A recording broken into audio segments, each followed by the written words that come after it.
you see these. So I don't know if anywhere else in the UK calls them these, but these are called jobby catchers in Scotland. They're just joggies, but people call them jobby catchers. So there's some Scottish trivia for today. Hello, I'm Liam, the music reviewer, and I know I said that I was going to be doing vinyl and shit free probably like a millennia ago, but fuck it, like let's do it now because I've got a really busy week, as you'll find out in a future video what I've been busy doing. But yeah, let's do something a bit more casual. So yeah, going to talk about vinyl, so let's just kind of jump right into it. They're going to be kind of ordered. I picked the rest from like A to F that I haven't covered so far because it's been a nightmare trying to remember everything. But first up we've got What Went Down by Foals and Total Life Forever by Foals. Again, I may have already talked about these before, but I'm probably not going to talk about much of these records to some great length. I don't want this video to go on forever. But yeah, What Went Down was Foals' last album, or well, their last album. They're currently recording their next one. Probably their weakest, but I got it as a Christmas gift and from my brother. And I still do like the album, so I don't like dislike owning it. It's a gatefold. As always, the photography that they put into these are usually quite nice, and the vinyl is just classic black, but I don't know, I like the style of this one, and Totally Forever is one of the earliest vinyl that I own. Just that cover of them just like floating around in the sea is just a real favourite of mine. This album in general, it's really nice. Inside it's also kind of blue. It's not like not being detailed at all. Not that it's very detailed in it anyway, but like it's not just been kind of a afterthought. There's like the sticker here as well that I could take off. I might, just because it'll probably look really nice, like kind of like sparse without the title on it. It'll probably go nice on the wee vinyl box that I've got over there. Next up we've got Pure Comedy by Misty, and I think everyone knows at this point the artwork and all the little cartoons and whatnot on this album are beautiful. It's a gatefold, and yeah, I do like this album. I think some people might think that I hate it because of how whenever I seem to bring it up, it's always in some sort of like mesh, kind of like, I'm always not super positive on it. And I do like it. When I got it, I was a really big fan of it. I kind of see the flaws in it now though, but it's still a really strong record, and I'm happy that I own it because it has been a treat listening to it. Though unfortunately I don't know how it happened, but I got like a little hole on it there, so that kind of sucks. But you know, what happens. Talked about David Bowie before, because I have Hunky Dory on vinyl, and I also got the No Plan EP, which you always won't be able to tell because I've got it in your hands just now, but it does have like a kind of texture on it. I don't even know how to describe it, but it's like definitely feels like it's not even like, I don't know how to describe it, but it's definitely got like a feel, there's a material on it that's giving it a sort of feel. But yeah, I wasn't really sure whether or not I was going to get this because it came out after Bowie had passed, and I'm always kind of really weird about posthumous kind of releases and that, but I get the feeling that probably Bowie planned this in advance, due to the fact he knew he was dying before it happened, so I didn't feel it was bad getting it, and it was relatively cheap. I think it was like about £10 at my local store, so I was like, I'd be creative not to get it, and it was one of my favourite EPs of last year, so it was kind of a win-win. I'm hoping that when I record this I'm not going to have any cuts, so hold that against me if you see any. Next up, just one of my favourite albums of all time, and one you've probably seen in the background various times as well, Danny Brown, Atrocity Exhibition. I'll be talking about this at some point in the future, not the cover, not the album itself, but the cover. We'll see soon why. But yeah, I love the art for this. It's just so warped and druggy and just sort of creepy. I'm a big fan of it. It's the channel art for my channel was by Josh $, and basically the reference point I gave him for my logo was, I really like the Danny Brown Atrocity Exhibition cover. I love just how it's almost like a really bad, like somebody's got like a VHS tape and just kind of mashed up a bit, but it still manages to play. It's kind of like that. So that's kind of what I was going for with it, or what Josh is going for after what I suggested. And yeah, it's a lovely vinyl. I've also got Ain't It Funny on a single as well. I'll probably mention that in a future video, because I've got it and another box full of all my other singles, and I'd be having to make an absolute other video just talking about all of those, but I'll get that out, and I'll drag it out, dig it up, whatever, to get them. But next up is one of my most prized vinyl, one that I don't know if I've managed to get a chance to play it at this point, just because I'm really worried that I'll break it somehow. My old record player had a habit of being a bit unreliable. This new one that I've got is really nice. If you guys want me to top up my setup, I could do that at some point as well in a future video. But that is Kiss Me, Kiss Me, Kiss Me by The Cure, which came in this really flimsy thing, and you're probably hearing all the static in the recording just now, so apologies for that. But so of course it's got like the actual one here, the actual like original cover, just like those lips, just like look at the text, just like, oh man, it's really something really beautiful about it. And then just like the big eye at the back of it. But it also came with I don't know what you'd call it. It's just got a bunch of singles on it. I guess I'll just call it like a bunch of B-sides and extras in that. It's got stuff like Japanese Dream, A Chain of Flowers, Breathe.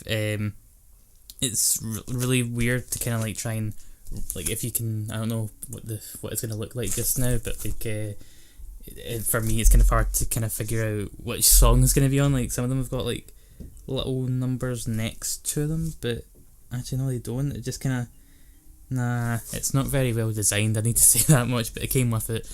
It's in a lovely, just solid orange colour, and apparently it's very rare. I've heard anyway. Apparently for the price that I bought it for, it's kind of increased double. So I'm like, okay, I want to be careful with it. But one day I'll give it a go. One day. I should probably put that to the side just in case. Up next we've got Courtney Barnett. Sometimes I sit and think, and sometimes I just sit. Sometimes I forget what this one's called. I like this album quite a wee bit. Again, you've probably seen this at the background at some point, probably during my Courtney Barnett review. I want to get the new one on vinyl as well. But yeah, this is just, it didn't come with this wee bit. This was during a time where I had the money to buy all these little sleeves and that. But now I'm just kind of like, I buy most of them kind of online because the stores nearby me don't really have them, so I really should just kind of get one for all of them. But yeah, just, it's very just kind of like minimalist, kind of rough drawings and that, and inside just kind of your lyrics, a wee photo and that. It's a classic just black record, so there's not much else to talk about there. But yeah, I got this from 20th, I think. I treated myself to it and went, yeah, I'll go get that. I get the feeling I've talked about this one before. Apologies if I have. At least now I'll know for sure, so I won't talk about it too much. But CHVRCHES, The Bones of What You Believe, a really good debut album. I know a lot of people in the music reviewing community aren't too fussed on them, but I like them. One of the earliest records, or one of the first records I bought, is probably a better way to word that. And I've played it quite a fair bit. Inside, it's very sort of like, it looks more like a shoegazy cover there, you could imagine that. But yeah, just, it's a good wee record in my opinion. Next up, one of my most recent purchases, actually probably my most recent if I'm remembering correctly, and that is Twin Fantasy by Car Seat Headrest. I still can't remember, is this Face to Face or Mirror to Mirror? I think Mirror to Mirror is the one that the old version, what they're calling it. I'll put some title on screen to let me know that. But yeah, super minimal, just your usual kind of like a little drawing in the gatefold with some credits, simple bit there, and just that sort of iconic front cover. Oh god, I was so happy to have this on. It's obviously double vinyl as well because it goes on for like an hour, even though there's only about 10 songs. Yeah, 1, 2, 3, 4, 5, 6, 7, 8, 9, 10. I can count. Go me. But yeah, one of my favourite records of the year. So I would have been a fool not to pick it up, and thankfully I do. Next up, we've got the original score for Breaking Bad, one of the best TV shows ever made. And yeah, just gatefold inside is of a very memorable scene when Walter White shows Skylar all the money he's been making. Also shows a lot of other wee sort of moments from the final season. So spoilers if you haven't watched it, but I'm not really giving much away here. But yeah, this is also a double LP. I think it's also got a poster in here that I've got too many posters as it is to do anything. Yeah, have I got this up the right way? Yeah, it's Hector Salamanca's Bell. Been enjoying Better Call Saul, where he's had more of a speaking role, I guess that's what I would say. But yeah, just I'm gonna blur that because that just showed the. I'm gonna blur the camera at that point because it just showed the final scene of the show, and I don't want to be a dick. But yeah, it's more the latter half of the show. Actually, I think it's probably just mainly the final season's score. Yeah, so I'm very happy to own. Obviously, we've got the RV at the front of it, and yeah, I need to get more scores. I've got quite a few actually there that I'll talk to once we get further on in the alphabet. Camera stopped recording there, so that'll be the one and only cut, I hope.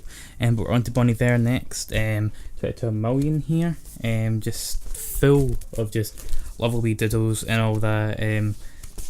So it's up to yourself how meaningful you think they are or that. But my pal has quite a few of them tattooed on him. He also has like a big what do you call it?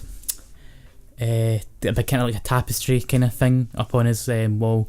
Andy, like, I don't know why I'm saying my friend, like I'm trying to be very ambiguous about him. Andy from CHVRCHES has a few of them, and they're really nice. There's also this little wee booklet, or it says it's a song book, and it's just got all the. I'll show it to you guys, but it's just got all the lyrics and all that. So again, more wee doodles, and it's just really nice. Like you get quite a lot for what you're getting from it, and the sleeve for the vinyl as well. It's just pure blue, just a really lovely, simple colour.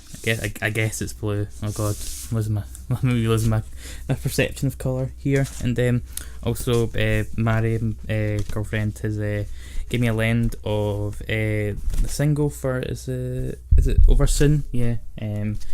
Which probably one of the earliest trade-offs we had. Like we were just like, I'd let her borrow a vinyl and she'd let me borrow one, and oh my god, that is just beautiful, isn't it? Oh god, it's been a while since I've seen it, so I'm kind of still really astonished. Here's hoping I'm handling this well, because I know it's sacrilege to like put your fingers anywhere near on the surface, but sometimes it can't be helped. Thank god I put the sleeve on there, I would have sneezed all over this lovely single. But yeah, there, that's it fitting in. We're almost near the end, guys. Don't fall asleep just yet. I don't think I'm going to get banned off YouTube. I'm not that big yet. Big Black, songs about fucking. So I just show it. We'll see if there's any censorship popping up. But yeah, it's I feel weird to say it's one of my favourite album covers, because you might think I'm a pervert for it, but I think it's just because it's more iconic and it kind of taps into how just kind of like just dirty and sweaty that the music is. Also the sleeve for it is just like pure transparent, which I can't recall any album that I own having that. And there was also a wee poster thing here. Yeah, just kind of got lyrics. I don't even think the lyrics thing, it's just like an original kind of wee statement here. Which just sounds like really creepy dialogue about buck and scream like a wild animal and whatnot, but I won't say it anymore because I've got family in and I don't want to say anything inappropriate and get kicked out. Up next we've got another Discog. I tried to do a lot of them last week. Also just remembered that for Bon Iver I do have for Emma Farrago somewhere, so I don't know where I've put it. I'm very forgetful, so I've probably put it in the big metal vinyl thing that you usually see with the car seat headrest sticker on. But next Discog we've got here is a partly completed one for Arctic Monkeys. So I've got Favourite Worst Nightmare, my favourite record of theirs. Oh wait, no, it's not. It's my second favourite. Fucking Humbug's my favourite. Oh god, it's been so long. I need to actually maybe give it a go. Maybe my opinion will change. But that one's got Do the Bad Thing on it, which is a bad song, but a nice a nice record. Gatefold with some nice vibrant doodles on it. Or doodles, it's not doodles, it's actually like a house that's been kind of like photoshopped and whatnot. One of the first albums I bought, HMV had loads of Arctic Monkeys material during like the 2012, 2013 vinyl boom. Another one that was one of my earliest, the Arctic Monkeys. Whatever people say I am, that's what I'm not. Again, there's not really much to show you here. There's a wee sleeve that's got some photos and that on it. Very reminiscent of like the kind of stuff you see on like the street artwork and that, or the artwork from the streets. The grime, rap, garage guy, Mike Skinner, and yeah, just I keep using the word iconic, but yeah, that artwork is just iconic. And I've also got the latest album, Tranquility Base Hotel and Casino. I've got a bit of dust here because it's one of the like first albums. It's like left of it, and somehow that bit of my room just always accumulates some of it. But yeah, fun fact: Alex Turner made that. And Andrew Barr still hasn't let us forget. There's actually a picture of him there, like messing about with it. I like this album a fair wee bit, even though I know a lot of people have their issues with it. I've got a little sort of I guess kind of like a wee pamphlet. I guess, or not a wee pamphlet, it's quite big. It's got the band on the back of it. What was inside of it again? Yeah, lyrics and credits and whatnot. And the vinyl itself isn't anything to write home about, but I'd graduated and it was one of the only vinyl in my local store that I really liked from this year that I wanted to own, so there's that. And that's the last one we're going to be talking about today. Yep, it is. And that is the latest album by Alvvays, which is one of my favourites of last year, and managed to see them live. And yeah, I think I got this from LP Records. I got it from, which is it used to be a store in Glasgow, and yeah, they had like a Christmas sale on. I was like, I'm gonna get as many of their albums as I can, or many of my favourite albums from last year as I could from it. Yeah, some nice wee cartoons and that on the back that all correlate to songs, and as you can see, it's just classic black. And that's all about it. That'll be it for this episode of Vinyl and Shit. I don't know why I call it Vinyl and Shit, because I've not really shown much like other stuff, but I've got, actually wait, no, let's justify calling it Vinyl and Shit. I have got this necklace, or I say a necklace, that's weird, it's a chain with a medallion at the bottom of it, which is for the release of Run the Jewels 3. It was the 13th of January 2017. The physical release was. I know that it dropped right on Christmas Day, which fucked up my plans a lot, because I was expecting that year to play nothing but XCOM 2, and instead I just started listening to RTJ 3, and I was like, I wish I had my YouTube channel to review this, but I've did a written review, and yeah, it's super fucking cold, like it always is, but like right now it's absolutely freezing in Scotland. But yeah, I don't know, like I don't really have much. I've never felt like the temptation to wear this out and about. Maybe I'll wear it in some more reviews. Maybe I'll look like I'm straight up pimping all the time. But yeah, guys, thank you for watching Vinyl and Shit number 3. I'll try and do it a bit more often now. I'll maybe try and see it as kind of a break from the usual stuff. There's just not really many other albums that I have time to consume in the next day or two. So I'll probably leave most of them for a roundup. We'll have an interesting feature out next week, as well as another thing that I don't really know how to categorise, but you'll see for yourself, and hopefully you guys will like that. But new podcast episode up on Friday that'll be about the 5 worst Simpsons episodes, and I hope you guys will listen to it. And as always, guys, thank you for watching. Stay safe and stay hydrated.